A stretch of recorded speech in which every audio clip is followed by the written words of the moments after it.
जितने भी अमीर माँ बाप के पुत्र हैं, बेटा हैं, औलाद हैं, वो अक्सर अपनी जवानी शराब में, सिगरेट में, अय्याशी करने में बर्बाद कर रहे हैं, गुजार रहे हैं। और इसको देखकर उन अमीर माता पिता को इस बात की जब भनक लगती है तो सब जगह वो शिकायत करते हैं।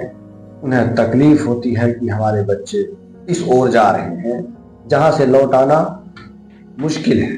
पर जब तक वो अपने बच्चों को मुफ्त में पैसे खर्च करने के लिए दे रहे थे, उस समय उनको इस बात का अंदाजा नहीं लगा था कि आपके बच्चे जा किधर रहे हैं, किस ओर जा रहे हैं।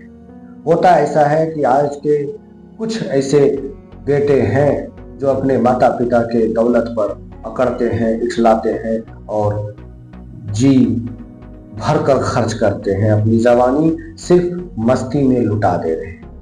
जबकि मुफ्त की रोटी एक सियाने बच्चे को अगर मिलने लगे जो नौजवान है तो वो सबसे पहले लेने से मना करेगा अगर वो सही फितरत का लोग होगा।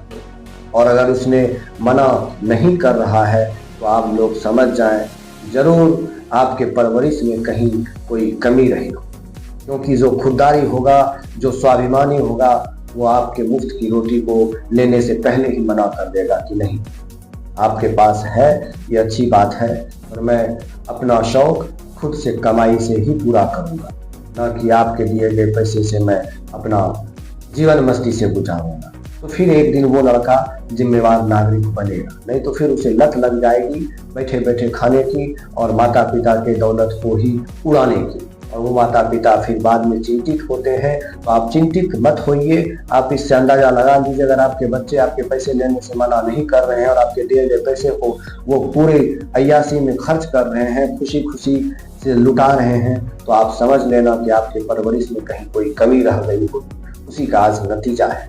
और इसको लेकर आप लोग मुफ्त में चिंतित हो लेते हैं कि हमारा बच्चा बिगड़ रहा है। बिगाड़ने वाले भी आप हैं और सुधारने वाले भी आप हैं, पर जब बिगाड़ने और सुधारने की मोड़ आपको मिला था तो उस समय आपने बिगड़ने वाला मोड़ को ही अपनाया, तो आज आपका बच्चा उसी राह पर चल पड़ा है। क्योंकि आपके बच्चे के हाथों में मोबाइल दिया गया है, शहर से, गांव से, समाज से काट दिया गया है, ना खेलने के लिए भेजा जाता है, ना कोई प्रतियोगिता में भाग लेने के लिए उसे प्रेरित किया जाता है। दिन रात आपके बच्चे मोबाइल चलाए रहते हैं, मोबाइल में ही व्यस्त रहते हैं, क्योंकि उनके हाथों में मोबाइल के जगह पुस्तक होना चाहिए। आपने कभी पुस्तक खरीद कर लाया नहीं, ना ही अपने बच्चों को कभी पुस्तक के मेला में घूमने के लिए भी भेजा।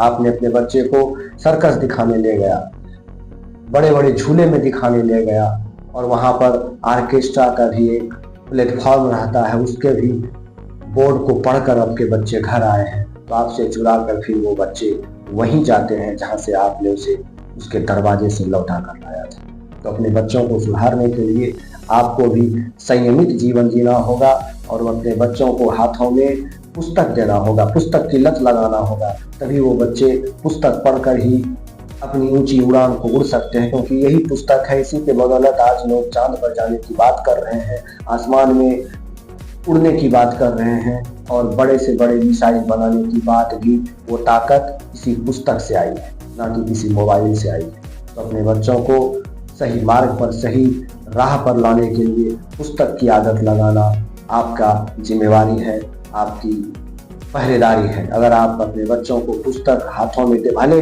एक समय का भोजन उपलब्ध ना हो सके, पर पुस्तक से, किताब से इतनी दोस्ती होनी चाहिए कि जिस तरह से आज के बच्चे मोबाइल के बिना एक पल नहीं रह सकते हैं, उसी तरह बिना किसी नई किताब को पढ़े वो एक पल ना रह सके। तो फिर उस बच्चे में कुछ कर गुजरने की जिज्ञासा उत्पन्न होगी और एक दिन वो देश का अच्छा नागरिक भी बनकर आप सबको, पूरे देश को दिखाए। और आप पैसे कमाने की धुन में इन सब बातों पर ध्यान नहीं देते, और जब देर हो जाती है तो फिर आपका ध्यान टूटता है कि हमारा बच्चा किस ओर जा रहा है, किस राह पे जा रहा है। पहले से सावधान रहें, परवरिश अच्छा करें, अंजाम की फिक्र ना करें, अंजाम अच्छा होगा। परवरिश में कसर होगा तो वो बच्चा अपने माता पिता के धन दौलत के ऊपर ही ऐश करेगा और उसे लुटाने की ही बात करेगा, उसी पे अपनी पूरी जिंदगी, अपनी पूरी जवानी खत्म कर देगा।